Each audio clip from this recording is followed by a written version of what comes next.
नमस्कार दोस्तों, मैं दीपक शर्मा अंग्रेज आपका स्वागत करता हूं द लीगल चैम्बर में।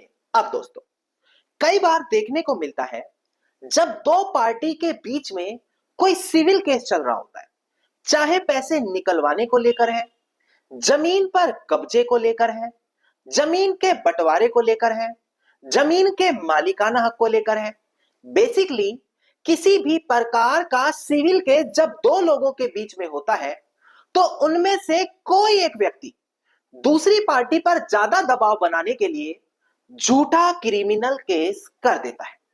सिर्फ क्रिमिनल केस करने के पीछे का कारण इतना रहता है कि मैं उस व्यक्ति को गलत तरीके से अरेस्ट करवाकर, उस व्यक्ति को गलत तरीके से जेल में भिजवाकर उस पर एक दबाव बना सकूंगा ताकि सिविल केस के भीतर मुझे मदद मिले, चाहे वहां पर पैसा निकलवाना आसान हो जाए, किसी प्रकार के जमीन के केस में अपनी बात मनवानी हो।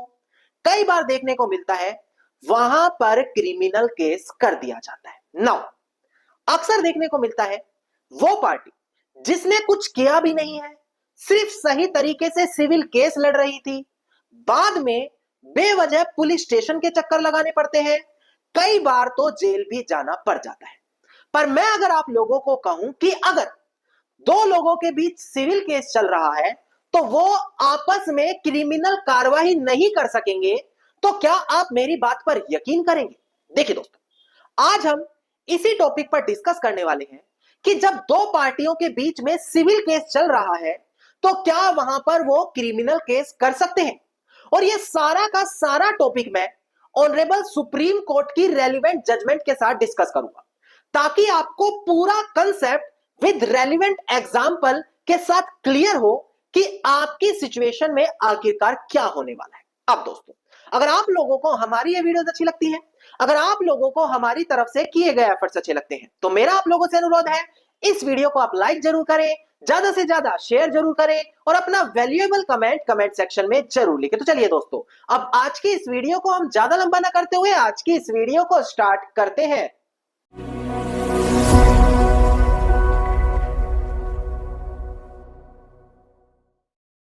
अब दोस्तों, सबसे पहले वीडियो की स्टार्टिंग में हम मेन टॉपिक पर डिस्कस करें। देखिए, कई बार चाहे किराएदार मकान मालिक के बीच में हो, दोनों भाइयों के बीच में हो, पैसे देनदार या लेनदार के बीच में हो, प्रॉपर्टी पर लीज को लेकर हो, बेसिकली किसी भी प्रकार का जब सिविल केस होता है तो वहां पर एक पार्टी उस केस को क्रिमिनल में बदलने के लिए झूठा दावा डालती है, कोर्ट में एफआईआर कराकर झूठी कंप्लेंट करती है ताकि सिर्फ और सिर्फ दबाव बनाया जा सके, ताकि सिविल केस जीता जा सके। ना, क्या ये चीज बिल्कुल ठीक है?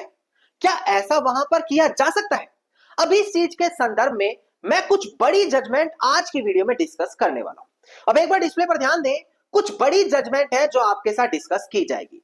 देखिएगा दोस्तों, डिस्प्ले पर देखिए, यहां पर काफी इंपॉर्टेंट केस था ये, commissioner of police and other versus Devendra Anand and other. यहां पर ऑनरेबल सुप्रीम कोर्ट ने 2019 को एक ऑर्डर पास किया जहां पर यह बोला कि देखो, अगर हम क्रिमिनल कंप्लेंट के अंदर लगाए गए एलिगेशन को देखें तो यह साफ दिखता है कि यहां पर इस प्रकार का कोई भी अपराध नहीं हुआ, सेक्शन 40 जिसको चीटिंग कहते हैं, इस प्रकार का कोई आवेदन नहीं हुआ।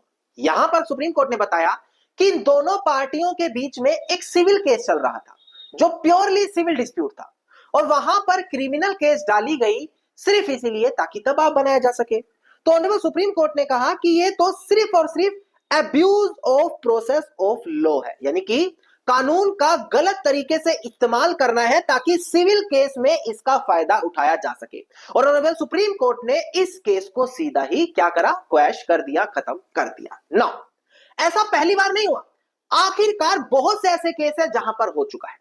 ध्यान दीजिएगा, डिस्प्ले पर केस टाइटल है MS Indian oil corporation versus NS nap India limited and others. यहां पर ऑनरेबल सुप्रीम कोर्ट ने 2006 में एक ऑर्डर पास किया जहां पर यही कंक्लूड किया था कि देखो, यहां पर यह देखा गया कि सिर्फ सिविल नेचर का मैटर था, उसको क्रिमिनल में कन्वर्ट करने की कोशिश की है, जो बिल्कुल भी एक्सेप्टेबल नहीं है, क्योंकि जो प्रिंसिपल ऑफ लॉ है, जो यहां पर हमारा जस्टिस है, नेचुरल जस्टिस, उसको सही तरीके से यूज नहीं किया जा रहा।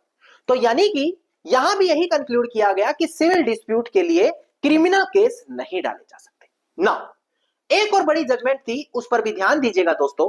केस टाइटल है इसका Vinod Kumar versus state of Bihar. यहां पर ऑनरेबल सुप्रीम कोर्ट ने इस बात को दोहराया कि जो प्रिंसिपल ऑफ लॉ है, जहां पर क्रिमिनल प्रोसीडिंग्स की जाती है, वो इसलिए नहीं यूज किया जा सकता ताकि सिविल रेमेडीज को पाने के लिए शॉर्टकट इस्तेमाल किया जा सके। उस केस में सुप्रीम कोर्ट ने बोला कि यहां पर कोई चीटिंग का केस बनता ही नहीं है, तो हम किस तरीके से यहां पर यह चीज अलाउड कर दें, और उस एफआईआर को खत्म कर दिया। नाउ अब आपने तीन कुछ लैंडमार्क जजमेंट मेरे साथ देखी, जहां पर क्या था, सिर्फ सामने वाली पार्टी पर प्रेशर बनाने के लिए क्रिमिनल केस डाले गए, और तीनों केसेस में ऑनरेबल सुप्रीम कोर्ट ने उसको क्वैश कर दिया। अब आप लोग देख रहे होंगे कि यह जजमेंट कोई 2006 की है, कोई 2019 की है, यानी कि पुरानी जजमेंट है। अब इसी चीज को मैं बिल्कुल 2024 की लेटेस्ट जजमेंट के साथ आपको डिस्कस करूंगा। ध्यान दीजिएगा डिस्प्ले पर, ऑनरेबल सुप्रीम कोर्ट की बिल्कुल लेटेस्ट जजमेंट आपके साथ डिस्कस कर लूं। देखिएगा, केस टाइटल है जय श्री एंड अनदर, जो यहां पर अपीलियंट है, वर्सेस स्टेट ऑफ राजस्थान, जो यहां पर रिस्पोंडेंट। इसका एसएलपी क्रिमिनल नंबर है 14423 ऑफ 2023 और डेट ऑफ जजमेंट है 19 जनवरी साल 2024। नौ डिस्प्ले पर ध्यान दें कि आखिरकार यहां पर ऑनरेबल सुप्रीम कोर्ट ने क्या कहा। देखिएगा दोस्तों, ऑनरेबल सुप्रीम कोर्ट ने कहा कि अगर यहां पर जो केस डाला गया है उसका प्राइमा फेसी देखा जाए, तो किसी भी प्रकार का कॉन्ट्रैक्ट अगर ब्रीच होता है, कॉन्ट्रैक्ट किया दो पार्टियों ने, एक ने पूरा नहीं किया, तो वो चीटिंग का अपराध नहीं बनाता, हर कंडीशन में नहीं बनाता। ब्रीच ऑफ ट्रस्ट का अपराध हर कंडीशन में नहीं बनता। यहां पर जब तक यह साबित ना कर दिया जाए कि यह फ्रॉडुलेंट और डिसऑनेस्ट इंटेंशन के लिए ऐसा किया गया है।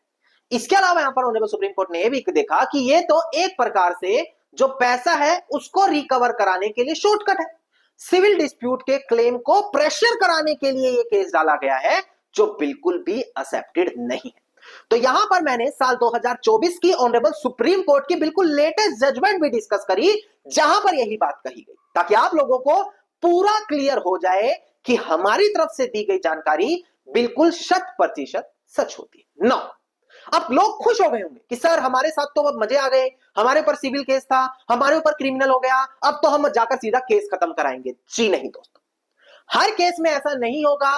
ध्यान दें, ऐसा क्यों नहीं होगा वो मैं आगे बताऊंगा। पहले ये बड़ी जजमेंट ध्यान दें जो 2024 में बिल्कुल लेटेस्ट आई है। देखिएगा दोस्तों, केस टाइटल है एमडी अलुमुद्दीन खान, जो यहां पर अपीलियंट है, versus state of Bihar and other, जो यहां पर रिस्पोंडेंट है। इसका क्रिमिनल अपील नंबर है 675 ऑफ 2019 और डेट ऑफ जजमेंट है हमारी 15 अप्रैल साल 2019। नाउ यहां पर क्या हुआ, एक केस डाला गया पार्टी के ऊपर, सेक्शन 323, जो किसी को चोट पहुंचाने पर, हर्ट पहुंचाने पर लगता है, जहां पर 1 साल की सजा का प्रावधान है। इसके अलावा सेक्शन 379 आईपीसी, जो चोरी के इल्जाम में होता है, जहां पर 3 साल की सजा का प्रावधान है। इन दोनों धाराओं के तहत एक एफआईआर कराई गई।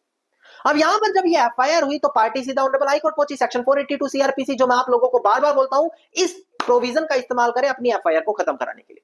ऑनरेबल हाई कोर्ट का दरवाजा खटखटाया गया और ऑनरेबल हाई कोर्ट को कहा गया कि देखो, हमारे साथ एक सिविल डिस्प्यूट चल रहा है, मैं किराएदार हूं, वो लैंडलॉर्ड है, और इसी केस पर मुझे प्रेशर बनाने के लिए झूठा केस डाल दिया, ये तो रेलिवेंट है ही नहीं, इस केस को खत्म कर देना चाहिए। नाउ ऑनरेबल हाई कोर्ट ने उस एफआईआर को क्वैश कर दिया, ये कहते हुए कि देखो भाई, यहां पर इन लोगों के बीच पहले ही विवाद चल रहा है, केस चल रहा है, और उस चीज को प्रेशर बनाने के लिए इन्होंने ये क्रिमिनल केस डाल दिया। नाउ ये फिर आगे अपील होकर ऑनरेबल सुप्रीम कोर्ट के सामने गई। ऑनरेबल सुप्रीम कोर्ट ने कहा कि देखो, सिर्फ पार्टी के बीच में सिविल केस है, इस चीज को देखकर यह तय नहीं किया जाएगा कि क्या आगे क्रिमिनल केस होगा या नहीं होगा। अगर कोई एफआईआर की गई है तो उस पर यह देखो कि क्या प्राइमा फेसी केस को देखकर ऐसा लग रहा है कि यह अपराध हुआ या नहीं हुआ। अपनी एफआईआर देखो, चार्जशीट देखो, उन अपराधों को देखो, क्या ऐसा लग रहा है वहां पर चोरी हुई, हर्ट किया गया।